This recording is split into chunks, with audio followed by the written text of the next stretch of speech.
Hello guys, this is doctor नजर this side. तो अब तक हमने बेसिक कॉन्सेप्ट्स बेसिकली ल्यूकीमिया और लिम्फोमा के बारे में डिफरेंसेस और कैसे माइक्रोस्कोपिकली डिफरेंशिएट करेंगे और उनके पैथोजेनेसिस को समझा। तो अब हम लोग माइलॉइड सीरीज को उठा के अब देखेंगे बेसिकली। तो माइलॉइड ल्यूकीमिया से स्टार्ट करेंगे। सो माइलॉइड ल्यूकीमिया अगेन दो तरह का हो सकता है, या तो अक्यूट होगा या तो क्रॉनिक होगा।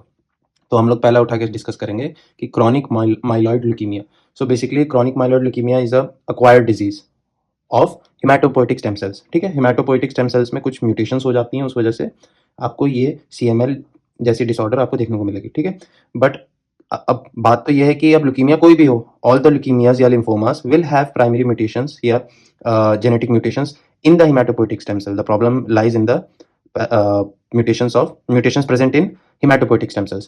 So how do we differentiate them, and how to know how to differentiate between two particular myeloid series myeloid leukemias कि chronic है कि acute है। ठीक है, तो basically presentation पे differentiate करते हैं। तो let's start कि अब मान लो ये मेरे पास chronic myeloid leukemia का patient है। ठीक है, so basically there are 4 features we have to look forward to।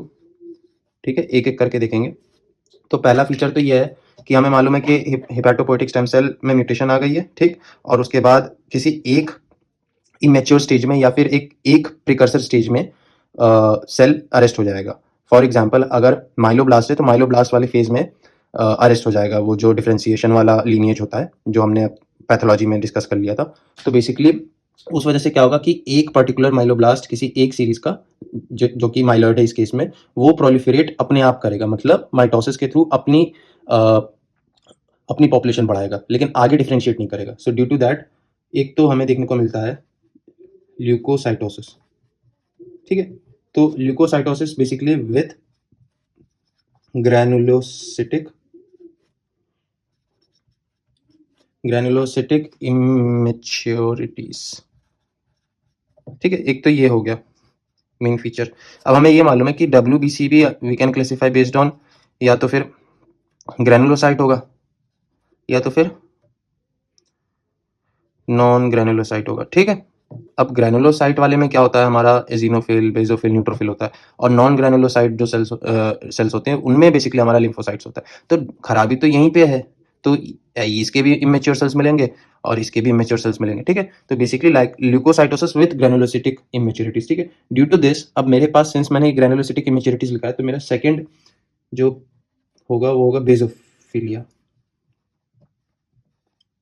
Basically basophilia increase in the basophil cells. मैं यहाँ पे एक बार मेंशन कर लेता हूँ, ये हमारे हो गए न्यूट्रोफिल्स, बेसोफिल्स, ठीक है, एजिनोफिल्स, इनमें हमारे तो बेसिकली लिम्फोसाइट्स आते हैं। ठीक है तो बेसिकली बेसोफिलिया। ठीक, उसके बाद हमारा आता है स्प्लिनोमेगली। अब ये भी डिस्कस करेंगे कि स्प्लिनोमेगली दिख क्यों रहा है।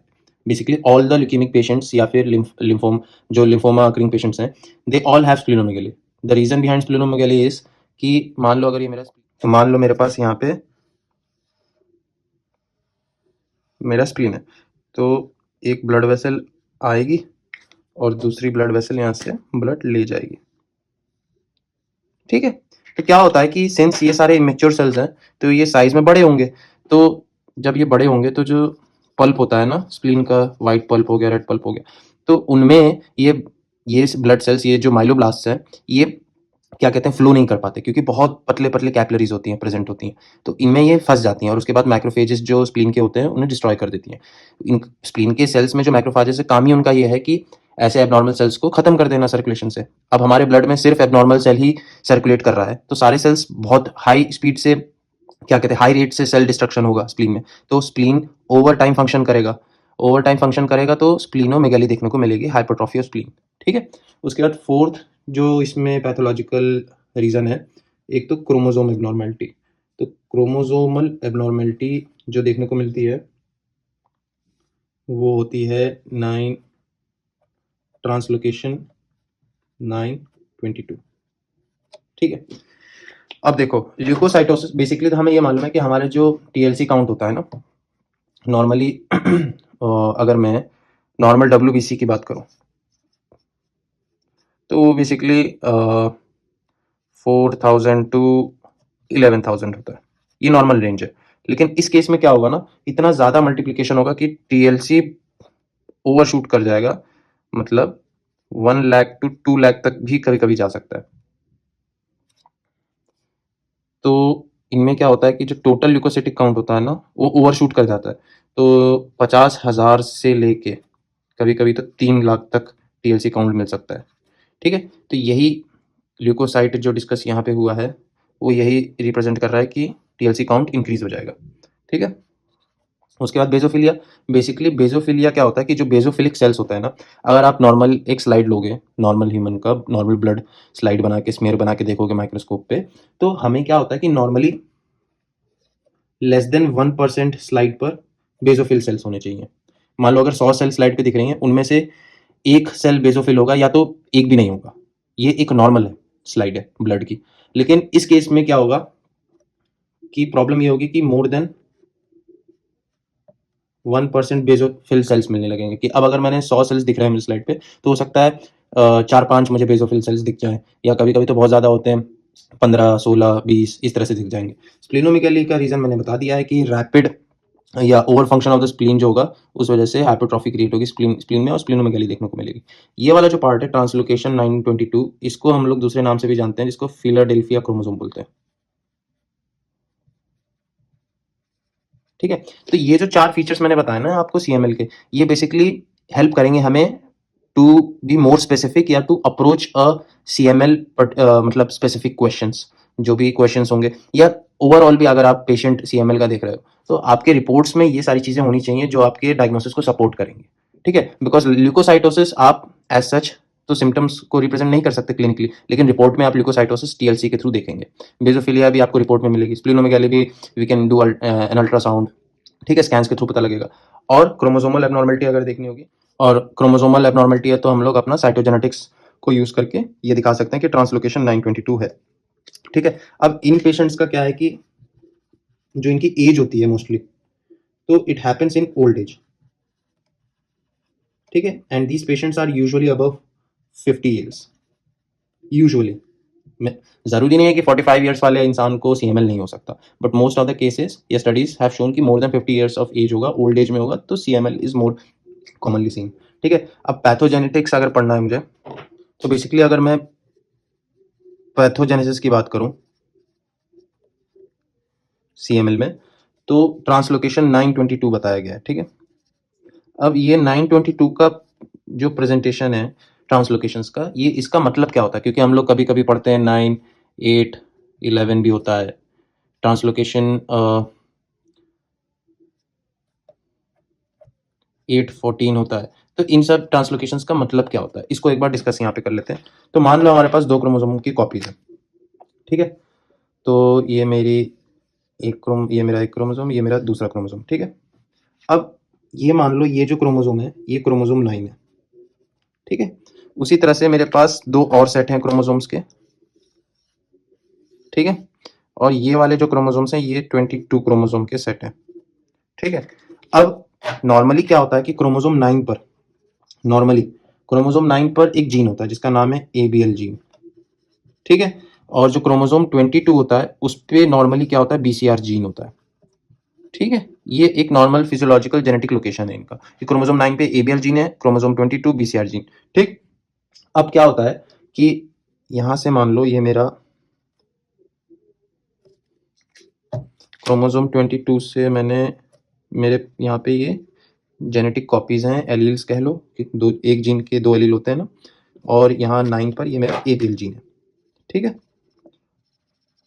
देखो क्रोमोसोम के पेयर्स होते हैं। ठीक है, ये हमें मालूम है। तो पेयर से क्या होगा कि जीन, एक जीन की 2 कॉपीज होंगी। ठीक है, उनको एलील्स बोलते हैं।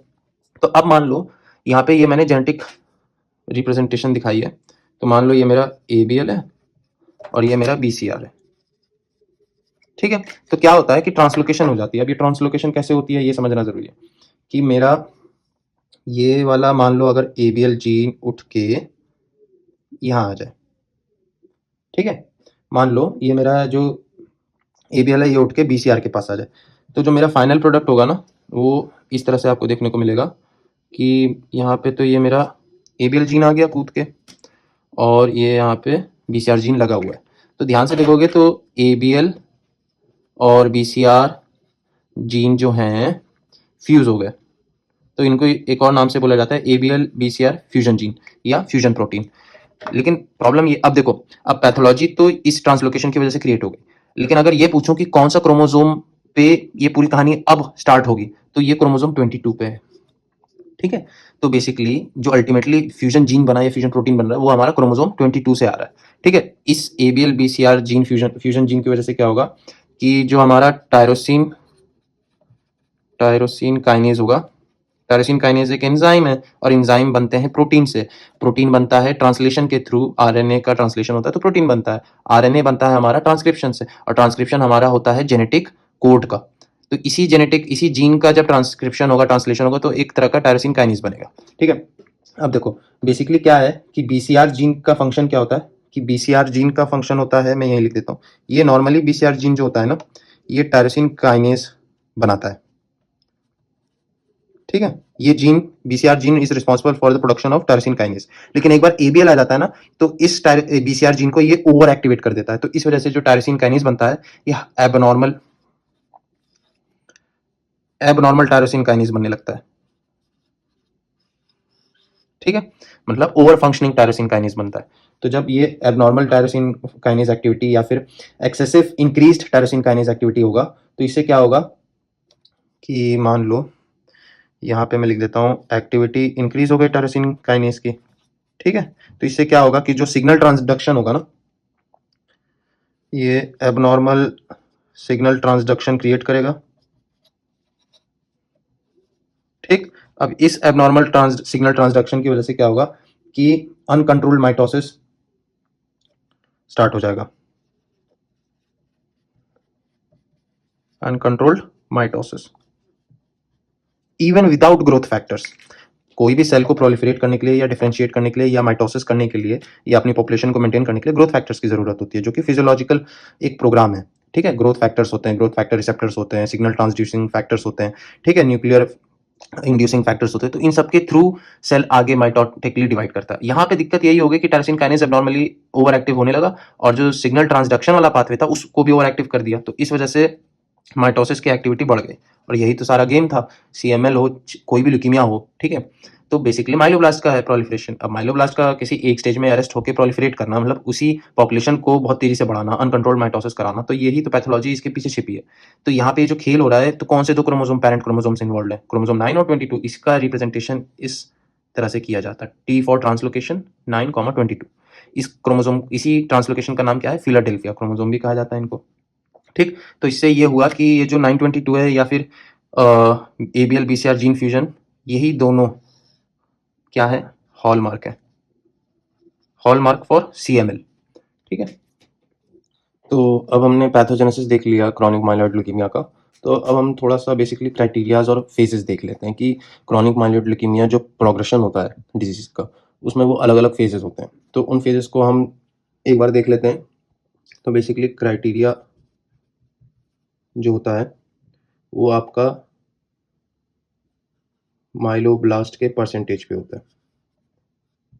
ठीक है, ये मेन क्राइटेरिया कि based on percentage of blast. ठीक, परसेंटेज ऑफ ब्लास्ट मतलब आपके बोन मैरो के एस्पिरेशन में या बोन मैरो में माइलोब्लास्ट के परसेंटेज कितनी है। ठीक, अब इस टॉपिक में ये जो फेजेस हैं ये 3 तरह के हो सकते हैं।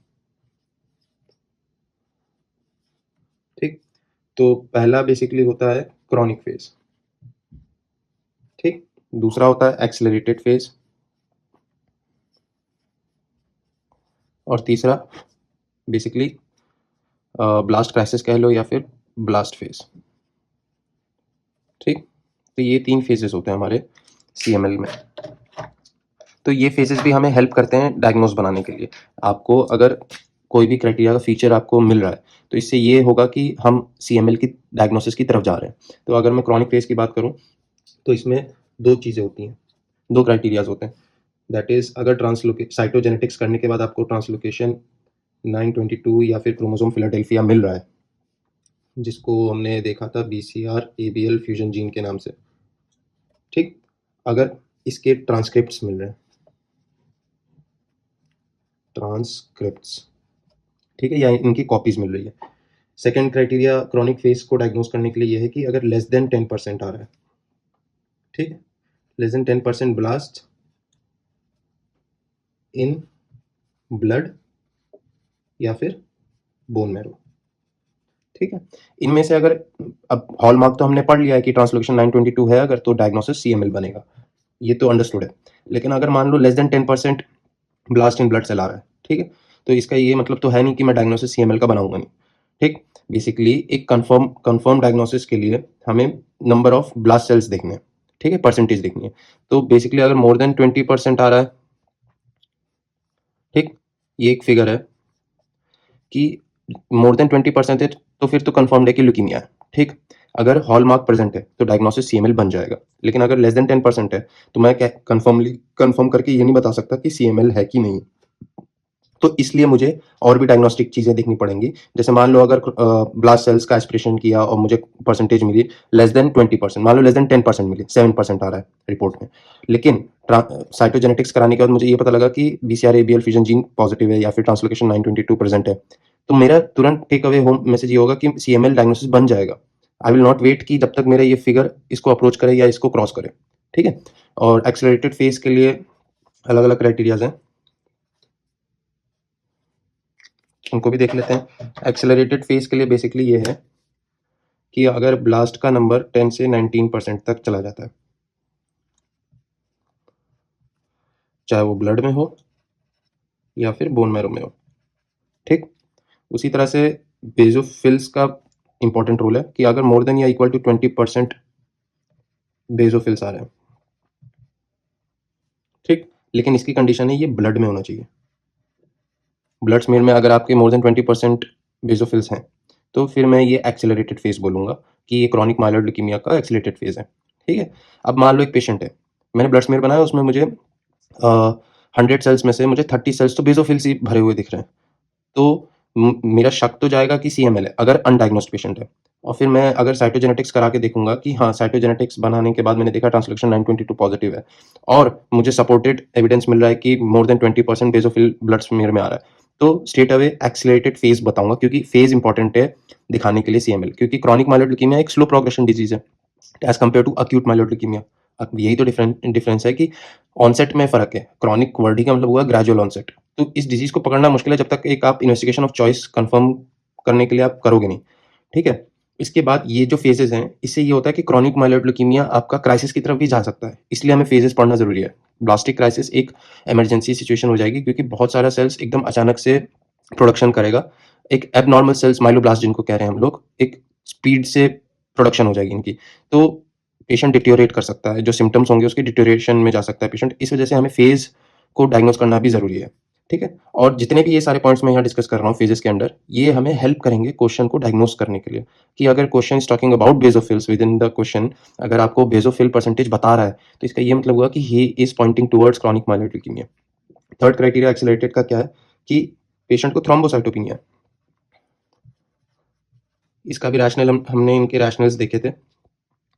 तो थ्रोम्बोसाइटोपिनिया इसलिए हो रहा है क्योंकि एबनॉर्मल प्लेटलेट बन रहे हैं और ब्लड में आ रहे हैं और स्प्लीन उनको डिस्ट्रॉय कर रहा है, लेकिन इसी वजह से थ्रोम्बोसाइटोपिनिया हो रहा है। लेकिन ये जो थ्रोम्बोसाइटोपिनिया आ रहा है ये अनरिलेटेड टू ट्रीटमेंट है, मतलब आप अगर ट्रीटमेंट दे भी रहे हो या कर भी रहे हो थ्रोम्बोसाइटोपिनिया का, it will not gate treated.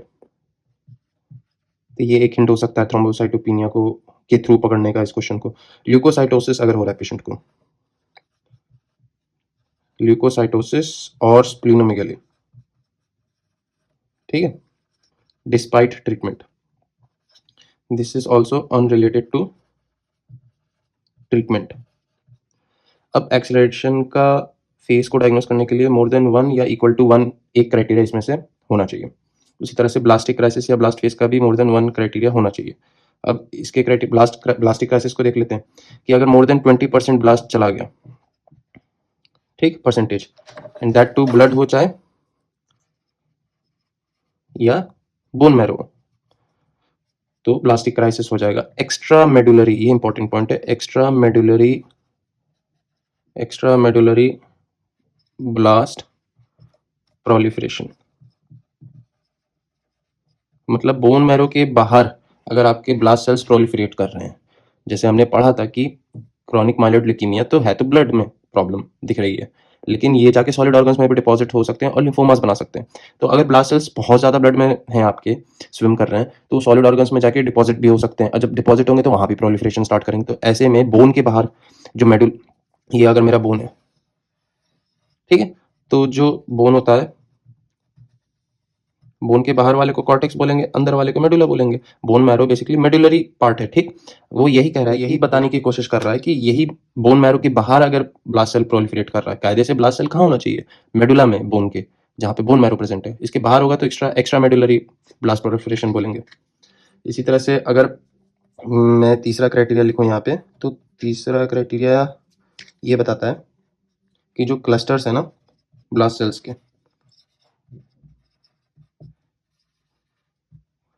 तो वो आपको दिखेंगे बेसिकली बोन मैरो बायोप्सी पे। आप जब बोन मैरो बायोप्सी करोगे तो बेसिकली ब्लास्ट सेल्स के क्लस्टर्स मिलेंगे। ऐसा लगेगा बहुत सारे ग्रुप्स हैं और ब्लास्ट सेल्स के बहुत सारे ग्रुप्स हैं, ठीक। इंडिविजुअल सेल्स नहीं मिलेंगे। तो इसका यही मतलब हुआ, आप बेसिकली थर्ड पॉइंट यही बताने की कोशिश कर रहा है कि बहुत ज़्यादा ब्लास्ट सेल्स प्रोलिफरेट कर रहे हैं। It's very similar to the first point कि 20% से ज़्यादा हो चुके हैं ब्लास्ट सेल, ठीक है। और यही बेसिकली 3 पॉइंट्स हैं। और जो बेसिकली 2/3 ऑफ ब्लास्ट सेल्स होते हैं ना, तो इनमें ये माइलॉइड होंगे और बेसिकली जो 1/3 ब्लास्ट सेल्स बचे हुए हैं वो होंगे लिम्फोइड ओरिजिन के। ये बोन मैरो बायोप्सी की फाइंडिंग है कि जो क्लस्टर ऑफ ब्लास्ट सेल्स मिल रहे हैं ना, उनमें से 2/3 ब्लास्ट सेल्स तो माइलॉइड के ही होंगे, ठीक है, एग्री, क्योंकि माइलॉइड ल्यूकीमिया पढ़ रहे हैं। लेकिन 1/3 ब्लास्ट सेल लिम्फोइड भी हो सकते हैं, बिकॉज क्योंकि वो लिम्फोइड लिनेज को भी अफेक्ट कर सकते हैं, डिस्प्लेस कर रहे हैं ना बेसिकली। एक नॉर्मल बोन मैरो में माइलॉइड क्या कहते हैं, माइलॉइड जनरेशन सेल्स भी होंगे और लिम्फोइड जनरेशन सेल्स भी होंगे। अगर माइलॉइड में प्रॉब्लम हो रही है तो माइलॉइड प्रोलिफरेट कर रहा है, ठीक है, और एक तरह से लिम्फोइड के जो जनरेशन वाले सेल्स हैं उनको डिस्प्लेस कर रहा है, रिप्लेस कर रहा है। तो धीरे धीरे क्या होगा कि जो 50-50 अगर है तो उसमें से क्या होगा कि 2/3 ऑफ 66% माइलॉइड पकड़ लेगा पूरे पॉपुलेशन को बोन मैरो बायोप्सी में, और जो बचा हुआ 33% है वो लिम्फोइड। तो ये बेसिकली फेजेस हैं। फेजेस के थ्रू हम लोग बेसिकली, ये हमें हेल्प करता है डायग्नोसिस करने में, ये जो क्राइटेरियाज हैं। CML का प्रोग्रेशन ये है कि क्रॉनिक फेज होगा, फिर एक्सलेटेड फेज होगा, then the patient can land up in blastic crisis या फिर ब्लास्ट फेज। अगर इनमें से फीचर्स क्वेश्चन में दे रहा है तो ये तो हमें हेल्प करेगा ना इन क्राइटेरियाज को चूज करके कि डायग्नोसिस CML है कि नहीं है। मान लो अगर मेरे पास क्वेश्चन में ट्रांसलोकेशन 922 की बात वो नहीं कर रहा है, लेकिन वो ये कह रहा है कि थ्रोम्बोसाइटोपिनिया है, स्प्लीनोमेगाली है और ल्यूकोसाइटोसिस इतना हो गया है, 80,000 है, 1 लाख है, और उसके बाद वो कह रहा है कि लेकिन हाँ ब्लास्ट सेल्स जो मिले हैं वो 12% हैं बोन मैरो में, और बेसोफिल्स अराउंड 21-22% है, बेसोफिलिया इंक्रीज्ड है। तो मेरा तुरंत शक जाएगा CML पे, क्योंकि मेरे ये वाले पॉइंट्स तो कवर हो ही रहे हैं जो यहाँ पे एक्सप्लेन्ड है, और मुझे ये भी पता लग रहा है कि पेशेंट एक्सेलरेटेड फेज में है, ठीक है। एक हॉलमार्क फीचर तो डिस्कस कर लिया कि BCR-ABL फ्यूजन जीन होगा या ट्रांसलोकेशन 922 पॉजिटिव है। लेकिन अगर मान लो मुझे क्वेश्चन में ये नहीं पता लग रहा है कि 922 उसने बताया है कि नहीं बताया, लेकिन अगर उसने ये ज़रूर बताया कि मोर देन 20% ब्लास्ट सेल्स हैं, तो स्ट्रेट अवे डायग्नोसिस CML बन जाएगा, क्योंकि based on the percentage of blast ही इसका डायग्नोसिस बन रहा है। साइटोजेनेटिक्स, मान लो अगर मैंने साइटोजेनेटिक्स नहीं कराया, ठीक है, और डायग्नोसिस बनाना है, तो ये जो क्राइटेरिया का फेज है ना, ये based on the number of या परसेंटेज ऑफ ब्लास्ट सेल्स है।